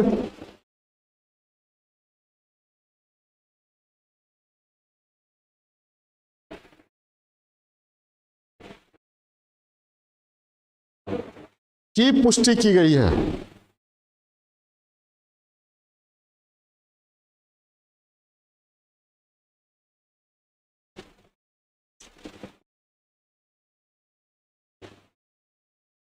अब यहां पर आर्सेनिक से क्या कैंसर, फ्लोराइड से फ्लोरोसिस, हड्डी का टेढ़ा होना, और आयरन से पेट संबंधी गड़बड़ी, गैस, ठीक है। और जो सीवेज, सीवरेज में मिल जाता है, सीवेज और सीवरेज समझते हैं क्या? सीवेज और सीवरेज क्या बोले तो ये सर खाली बोलती है, वो क्या, वो सीवेज और सीवरेज। सीवेज हो गया अपशिष्ट जल, शहर से जो निकलता है, घरों से, मल जल भी कहते हैं उसको, समझ में आ गई बात, पूरा बताना पड़ेगा। और वो जो पाइप का नेटवर्क है उसको ले जाता है, वो हो गया सीवरेज, ठीक है। तो ये जो है वो उसके कारण भी पानी दूषित हो रहा है, और ये जो दूषित हो रहा है उसमें कौन कौन, पीलिया, टाइफाइड, जल जनित जो भी रोग होते हैं वो हो रहे हैं। इसका भुक्तभोगी ये शहर भी है और यही इलाका। और कहीं कहीं चलिए वाटर सप्लाई जो है पीने के लिए वो सीवरेज दोनों मिल जाता है कहीं कहीं। रिसाव ठीक से मैनेजमेंट नहीं होने के कारण। हाँ चलिए क्या लिखे, हाँ की पुष्टि की गई है, इसके कारण कैंसर, फ्लोरोसिस और पेट से संबंधित बीमारियों का खतरा बना रहता है। कैंसर, फ्लोरोसिस और पेट से संबंधित बीमारियों का खतरा बना रहता है।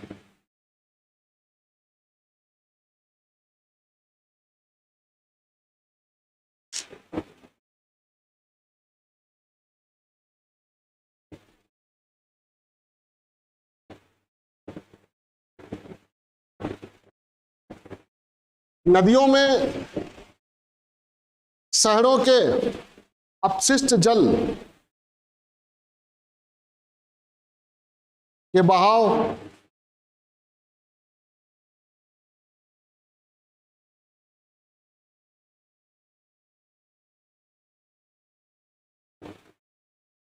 सीवेज लाइनों में रिसाव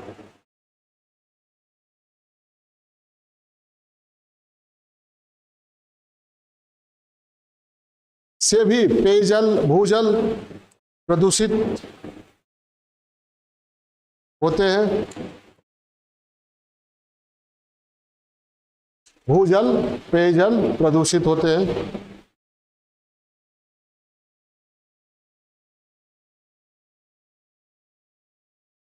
कई नदियों में प्रदूषणकारी बैक्टीरिया की उपस्थिति खतरनाक स्तर तक बढ़ गई है।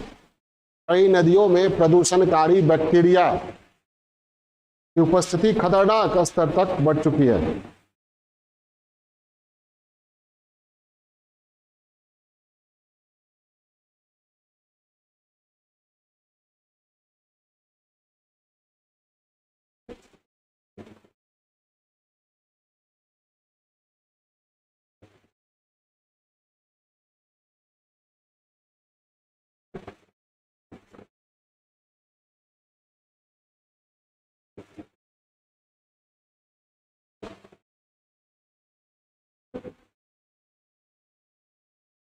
लिख लिए, उसके बाद लिखिए जल जमाव की समस्या।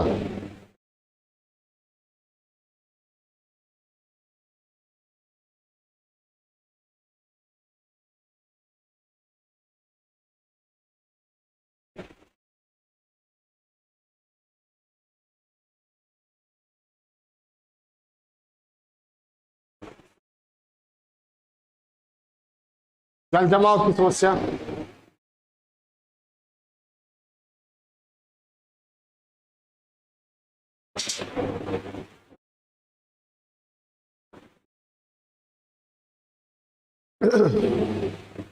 बिहार में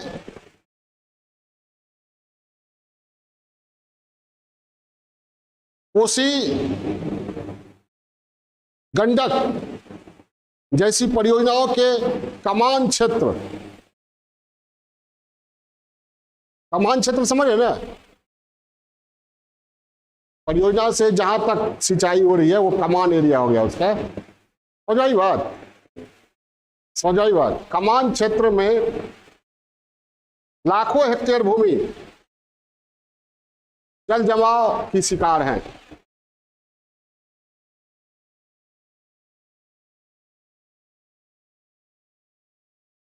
क्या कोसी और गंडक जैसी परियोजनाओं के कमान एरिया में लाखों हेक्टेयर भूमि जल जमाव की शिकार है। इससे क्या होगा? अगर जल जमाव कहीं रहता है तो सोचिए, इतने दिनों से पढ़ा रहे हैं आप लोगों को, जल जमाव है तो क्या होगा? जमीन उपजाऊ होगा कि बंजर होगा? ज्यादा पानी जमे रहने से क्या होगा? जमीन की उर्वरता कम नहीं होगी? वाटर लॉगिंग ज्यादा हो तो नहीं होगा, नमकीन जो है वो पदार्थ की मात्रा बढ़ जाएगी, क्षारीय। तो ये है, और जल जनित रोग उत्पन्न होंगे। देखिए, इससे जमीन की उर्वरता में कमी आती है, जमीन की उर्वरता, उपयोगिता, जल जमाव है तो उस पर कुछ कर नहीं सकते हैं, उपयोगिता में कमी आती है तथा जल जनित रोग का खतरा बना रहता है।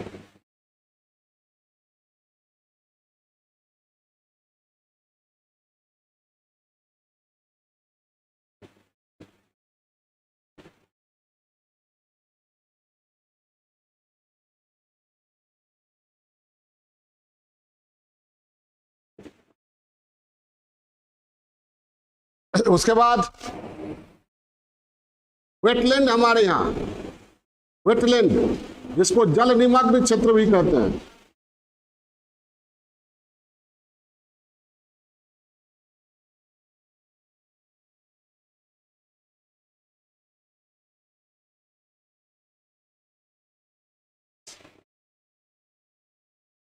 बिहार में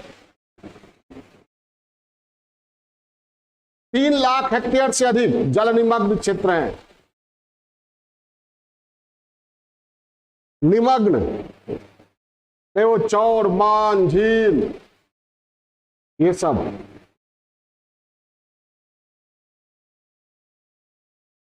जल निमग्न।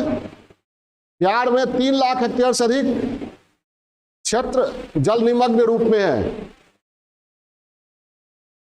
जल निमग्न लिखे तो हैं,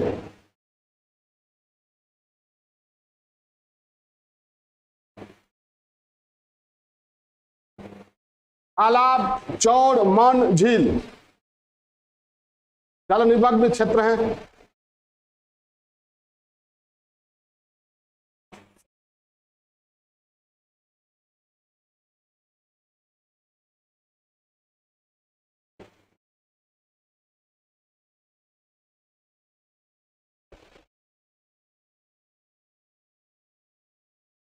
और ये काफी महत्वपूर्ण है, ठीक है।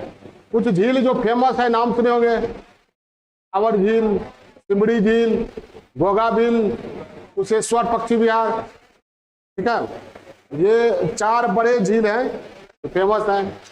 तो इनका ये जो है ये प्राकृतिक जल संचय क्षेत्र भी है।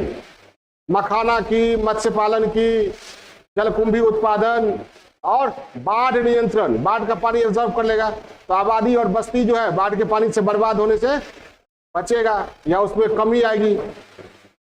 तो जैव विविधता का भी क्षेत्र है, क्योंकि वेटलैंड की तरह काम करता है। स्थल और जल का मिलन क्षेत्र है ना, इस स्थलीय जीव भी मिलेंगे और जलीय जीव भी, और एम्फीबियन मतलब उभयचर जो दोनों पर रहता है। तो जैव विविधता का विशाल भंडार है, इसका क्या क्या महत्व है? ये जल कृषि के लिए, मखाना, मत्स्य पालन, जलकुंभी, आजकल फूल भी खूब बिक रहा है, फूल का उत्पादन, जैसे कमल फूल, दीपावली में लक्ष्मी मैया कमल फूल ही से मानती है, और ये कमल फूल अप्रत्याशित रूप से महंगा हो जाता है काफी, 100 हजारों चल जा रहा है, 400 तक चला गया है। ठीक है, एक तो और फूल होता है जो कमल की तरह ही लगता है, रेड का, तो वो बड़ी सस्ता में उस दिन मिलता है। ठीक है, तो ये हो गया। उसके बाद जैव विविधता का विशाल भंडार है, और पर्यटन का,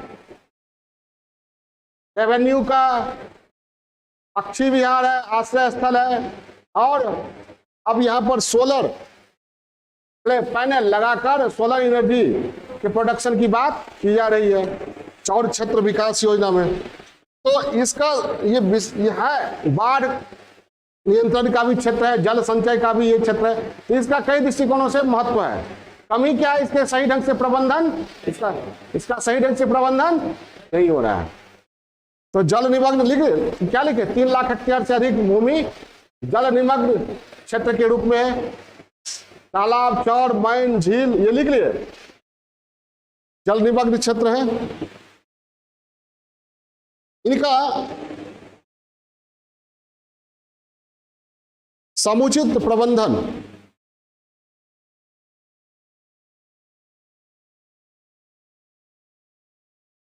नहीं हो पा रहा है।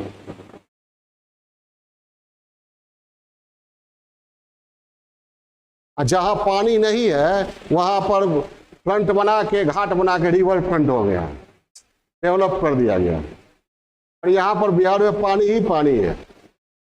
सही ढंग से अगर प्रबंधन हो, बेजोड़ पर्यटन स्थल यहाँ पर ढेर बनेगा। मोतिहारी गए हैं? मोती झील देखे? नहीं? कौन कौन गए मोतिहारी? गए? मोतिहारी से कोई नहीं है यहाँ? तुम तो हो ना, मोती झील देखे हो? देखे ही होगे, कितना सुंदर है, बहुत बड़ा है, सुंदर भी है, अच्छा लगता है। उसको बढ़िया से डेवलप कर दिया जाए दोनों ओर से, ठीक है, तो भारत के किसी भी जल आधारित पर्यटन स्थल से कम वो सुंदर नहीं होगा। एक वो उदाहरण बताया मैंने, बिहार में कई ऐसे हैं जगह, वो शहर के बीचों बीच है। ठीक है, तो हाँ लिखिए। उसके बाद आप लिखिए ये जल संरक्षण, हाँ कृषि में, कृषि क्षेत्र में जल प्रबंधन की समस्या।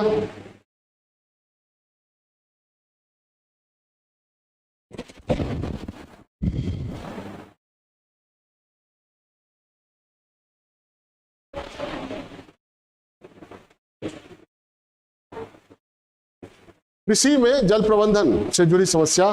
कृषि में जल प्रबंधन मुख्यतः क्या, किस कार्य में? सिंचाई में, पानी। तो सिंचाई का जो हमारे यहाँ है स्रोत क्या क्या, जैसे नहर है, नलकूप है, पाइन है, आहर है, कुआं है, तालाब है। तो अब इसमें देखते हैं क्या समस्या है। ये अपने आप में एक अलग चैप्टर हो जाएगा। कभी जीएस से पूछा जा सकता है कि बिहार में सिंचाई के लिए उपलब्ध विभिन्न साधनों का मूल्यांकन कीजिए, हो जाए बात। तो वो उसका आंसर अभी जो लिखवा रहे हैं, ये तो जल प्रबंधन का एक पार्ट है, लेकिन एक अलग क्वेश्चन भी बन सकता है। लिखिए,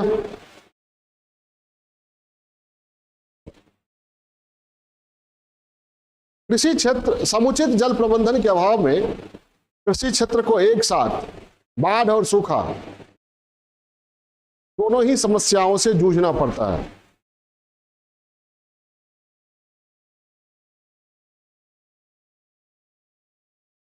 के अभाव में कृषि क्षेत्र को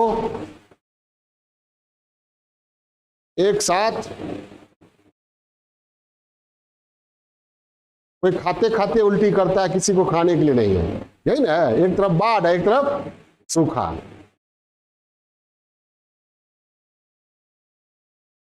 क्या एक साथ जूझना पड़ रहा है? क्या लिखिए, पूरा सेंटेंस बोलिए।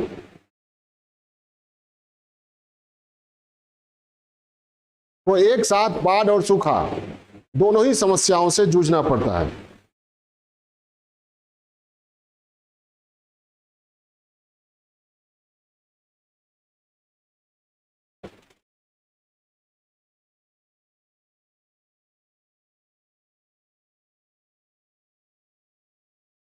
बड़ा चेंज।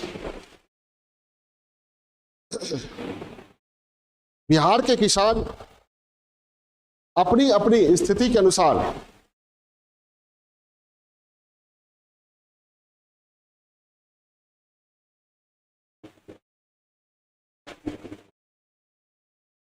नदियों, नहरों, नलकूपों से लेकर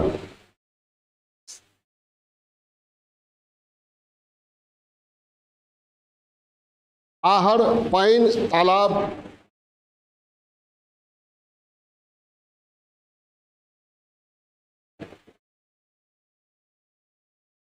कुआं,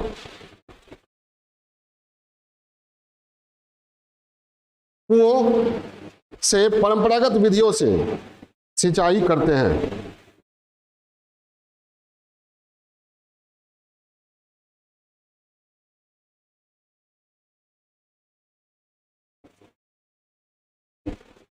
परंपरागत विधियों से सिंचाई करते हैं।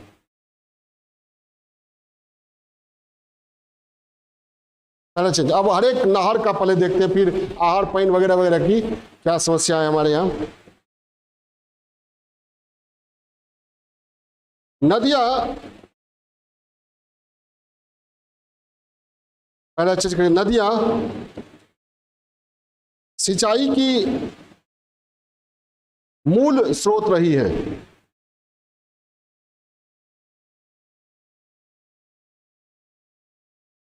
मूल स्रोत क्या रही है? नदियां ही रही है।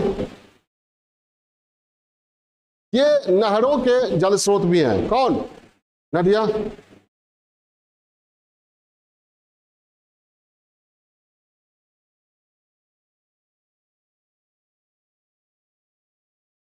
नहरों के जल स्रोत भी रहे हैं। नदियों के बाढ़ से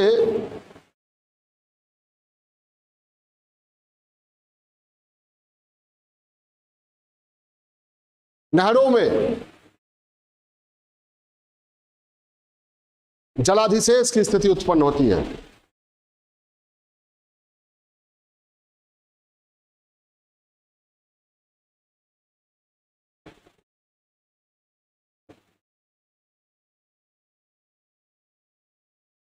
लेकिन किसान इसे बुरा नहीं मानते।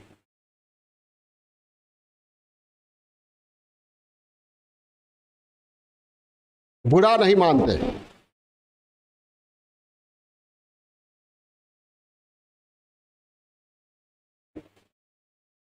वे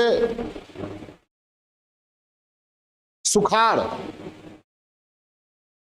की अपेक्षा बाढ़ को बेहतर मानते हैं।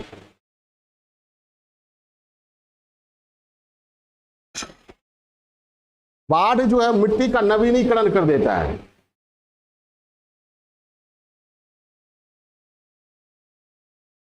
ना, मिट्टी का नवीनीकरण कर देता है। लेकिन जब नदियां अपना मार्ग परिवर्तित कर लेती हैं,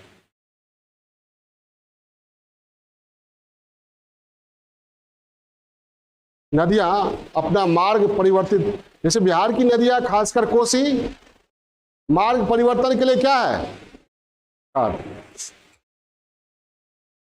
अब मार्ग परिवर्तन क्यों करती है वो बताए कंसेप्ट शुरू में। याद तो है ही, सब समस्या का समाधान था।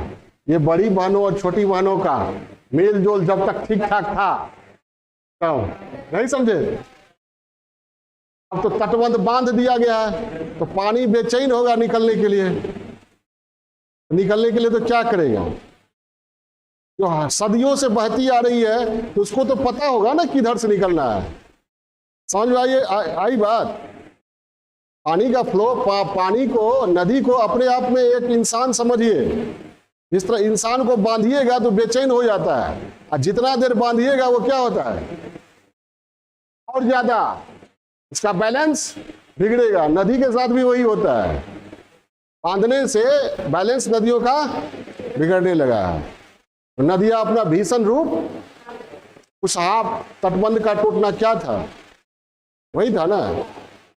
कई साल पीछे वाली मार्ग पर कोसी लौट गई कुशाब तटबंध को तोड़कर। ठीक है, तो क्या, हाँ, तो नदियां अपना मार्ग परिवर्तित कर लेती हैं तो हजारों एकड़ भूमि दलदल एवं चौड़ में तब्दील हो जाता है।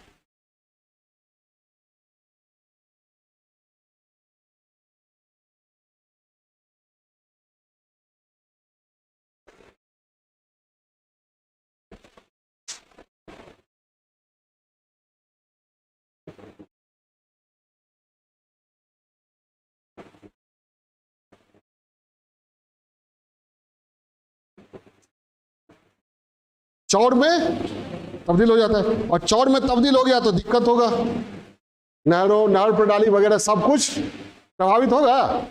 समझ में आ रही बात? नहरों की नियमित सफाई न होना,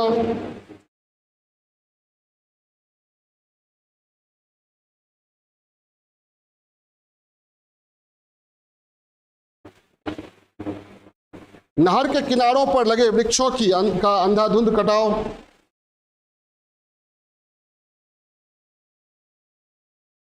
नहर के किनारे पेड़ लगे रहते हैं तो क्या होता है, क्या होता है, मिट्टी को पकड़े रहता है, और नहीं तो क्या होगा, मट्टी नीचे आएगा, गाद भर जाएगा, तो नहर जो है पानी को ठीक से रख नहीं पाएगा, पानी दोनों तरफ फैलेगा तो क्या होगा, दोनों तरफ जल जमाव, दलदल की स्थिति उत्पन्न होगी। समझ में आई बात? तो नहरों के किनारे लगे वृक्षों का अंधाधुंध कटाव, नहर में पानी छोड़ने के सवाल को वोट की राजनीति बनाना,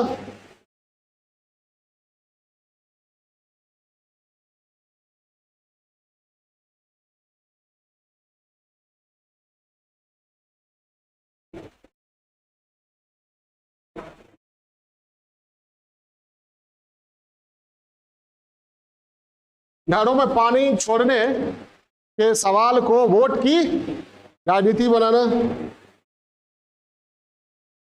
सिंचाई को एक गंभीर समस्या बना देती है।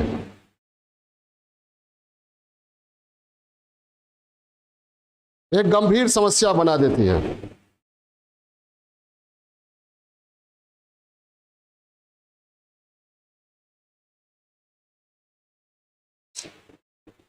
चलिए, नहर हो गया। पाइन जो है, छोटी छोटी जलधाराओं से बांध बनाकर किसान पाइन से अपने खेतों की सिंचाई करते रहे हैं, खासकर इधर बिहार के किस हिस्से में, क्या कोई नहीं बिहार में रहते हैं, दक्षिणी हिस्से पाइन। उस पाइन का तुम तो बताओ, पाइन का तो उस दिन गए थे, पाइन ही ना दिखा रहे थे, सर ये पाइन है, तो पाइन का जो है जगह जगह जाइएगा पटना में तो सीधे कहेगा ये पाइन था, और वहां रोड बन गया है। तो पटना में जल जमाव नहीं होगा। प्राकृतिक जल संचय क्षेत्र जो था, स्रोत, जल संचय इकाई, आहर, पैन, तालाब, कुआं, सबको क्या कर दिया, भर दिया गया, लोग बस गए, रोड बना दिया गया है। ठीक है, तो आप पैन के बगल में जमीन खरीदिए, थोड़ा सा महंगा होता है, क्यों? फ्रंट आपको पूरा मिलेगा, ठीक है, रोड मिलेगा पूरा। तो ये क्या है, तो जल जमाव की स्थिति उत्पन्न होगी। लिखिए पहला चेंज, अब सरकार ध्यान दे रही है, लेकिन ध्यान क्या देगी, इतना कॉम्प्लेक्स है ना, जटिल है मुद्दा। अब सामान्य लोग थोड़ी पाइन पर रोड बना देंगे, तो जो लोग बनाए हैं रोड पर, समझ में आई बात? सरकार तो वोट बैंक के लिए कहीं भी किसी भी हद तक जा सकती है, चाहे किसी भी पार्टी की सरकार हो, किसी एक पार्टी पर कहना उचित नहीं होगा। चलिए, सरकार को चाहिए केवल जनता खुश रहे, जनता खुश रहे, बच्चा खुश रहना चाहिए, चाहे वो टॉफी खा के दांत सड़ा ले ठीक है, नहीं रोए नहीं। जब बड़ा हो जाए तो हम थोड़ी रहेंगे, ठीक है। चलिए, तो अब ये देखिए चेंज करके छोटी छोटी नदियों में बांध बनाकर, छोटी छोटी नदियों में बांध लगाकर, पाइन बनाकर सिंचाई कार्य सफलता से होता रहा है।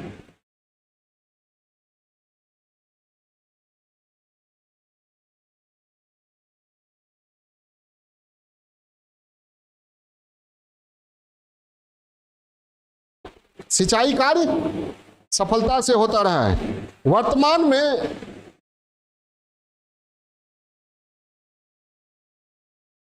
पाइन का उपयोग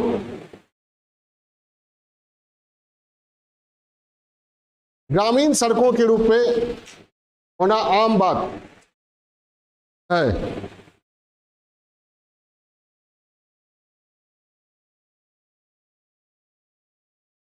ग्रामीण सड़कों पर होना आम बात है।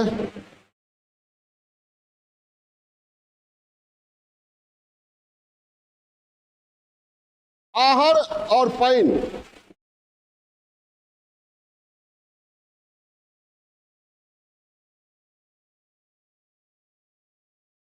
धीरे धीरे लुप्त हो रहे हैं।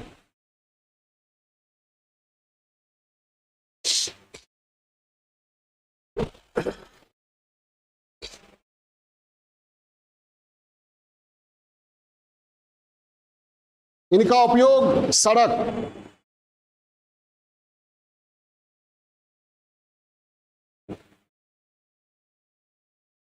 या निजी सार्वजनिक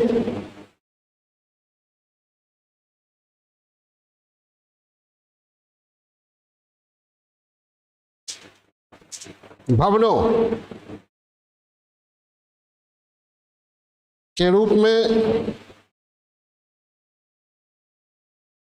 होने लगा है।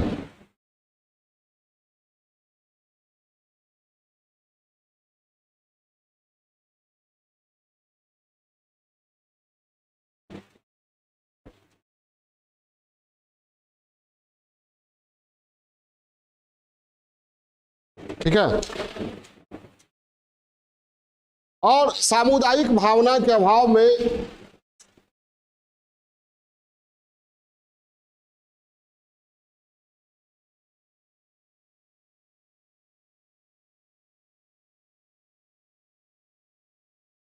नए आहर पाइन, पाइन लिख लीजिएगा ना, आहर पाइन, नए आहर पाइन के निर्माण नहीं हो रहे हैं।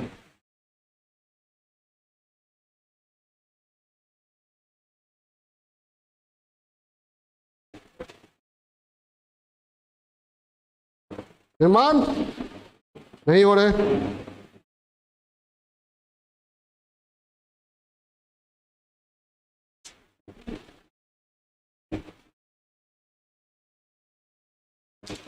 कुएं पहले चेंज,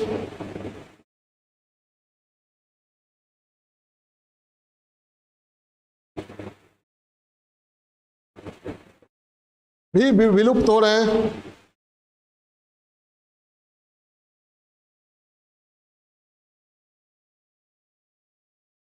पुराने कुएं हैं भी तो उनकी नियमित सफाई नहीं हो रही है। बहुत सारा कुआं देखिएगा, बहुत सारा गंदगी उसमें है, उसकी सफाई नहीं होती है, लोग समझते ही नहीं उसका महत्व। तो बच्चा गिर गया, उसके बाद बुतहा हो गया कुआं। अब ये बच्चा गिरा, वो गिरना नहीं चाहिए, शौक का विषय, लेकिन उसको ढक तो दीजिए, ऐसा बना दीजिए कि कोई कुछ गिरे नहीं। हाँ, सुसाइड क्यों करेगा, बना दीजिएगा। कूद जाती है, कैसे कूद जाएगी? उसको अगर ढक दिया जाए पूरा, लोहा का जाल बिछा दिया जाए, हो गया, कौन उसमें कूदेगा?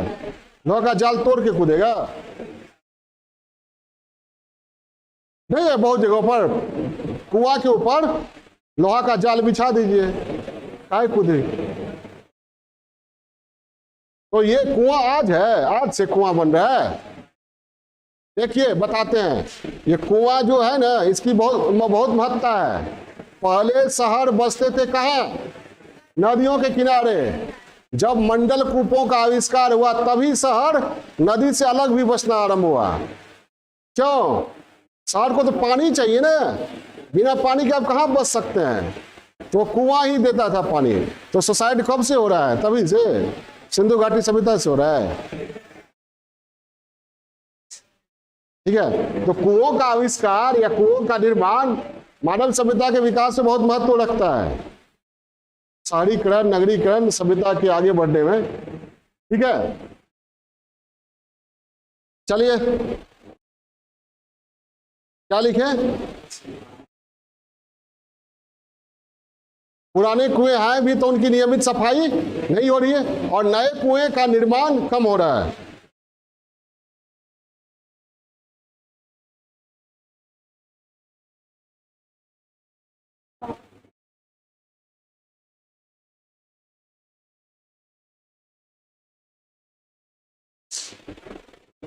अब नलकूप बचा, तो नलकूप सबके बस की बात है।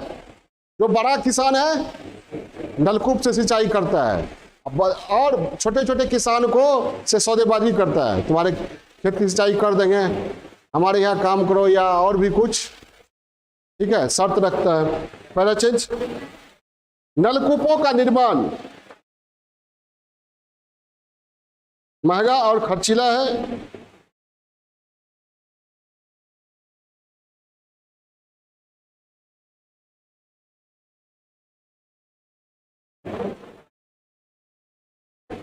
महंगा और खर्चीला है, और यह धनी किसानों के ही बस की बात है।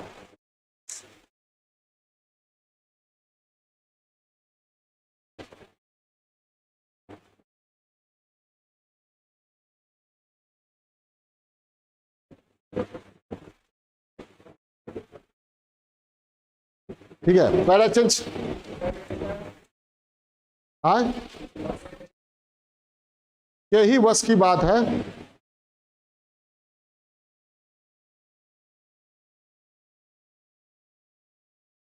नेक्स्ट, पहला चीज, तालाब।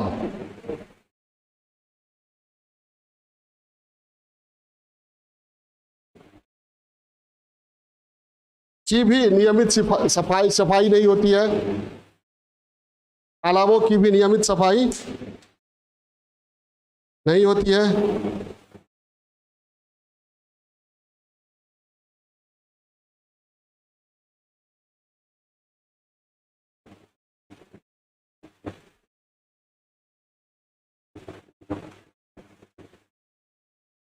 पहला चीज, तालाब, आहर, पैन,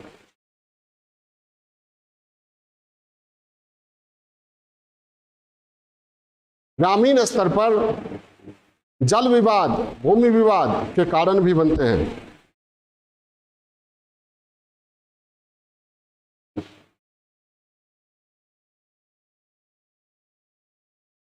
हाँ, ग्रामीण स्तर पर, सामुदायिक स्तर पर जल विवाद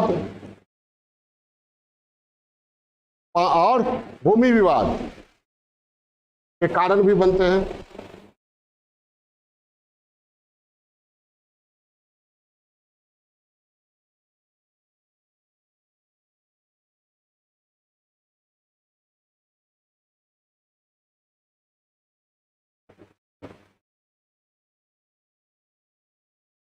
इसके बाद जल संरक्षण के प्रति जागरूकता का अभाव। जल संरक्षण के प्रति जागरूकता का अभाव।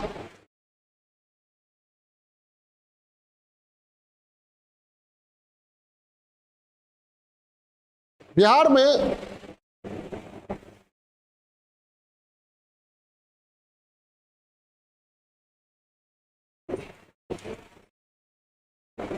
समाज और सरकार में, समाज और सरकार, केवल सरकार ही जिम्मेवार नहीं है, समाज में, समाज और सरकार में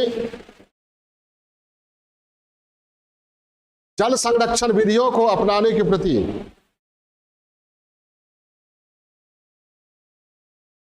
गंभीरता का अभाव रहा है।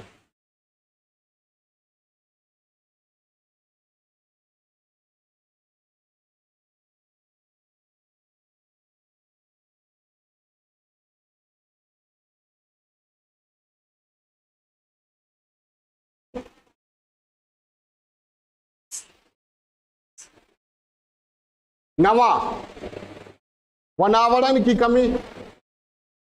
वनावरण,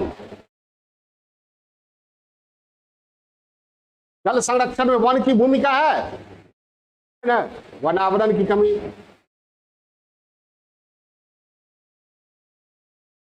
जैसे हमारे यहाँ बिहार में जो जल जीवन हरियाली मिशन है, वो एक साथ मृदा संरक्षण भी, जल संरक्षण भी और वन संरक्षण तीनों से जुड़ा हुआ है। कौन कौन?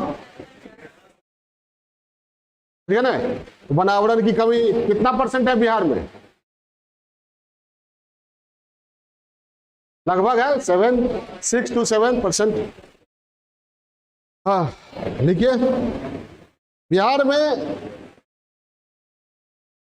वनावरण की कमी भी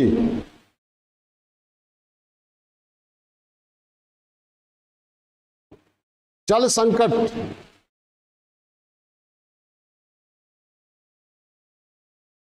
का एक कारण है।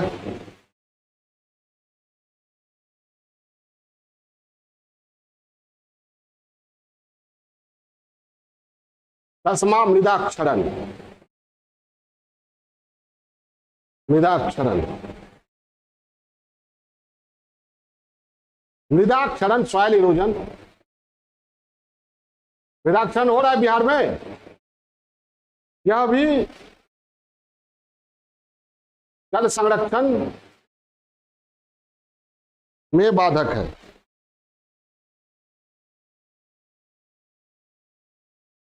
में बाधक है। ये हो गया क्या? हाँ,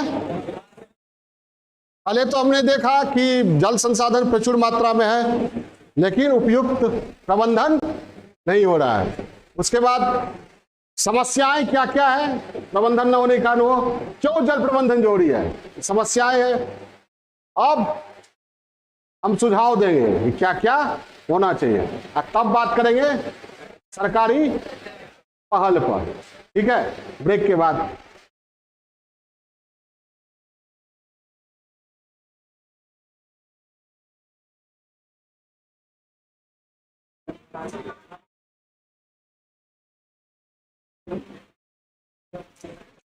नहर में पानी छोड़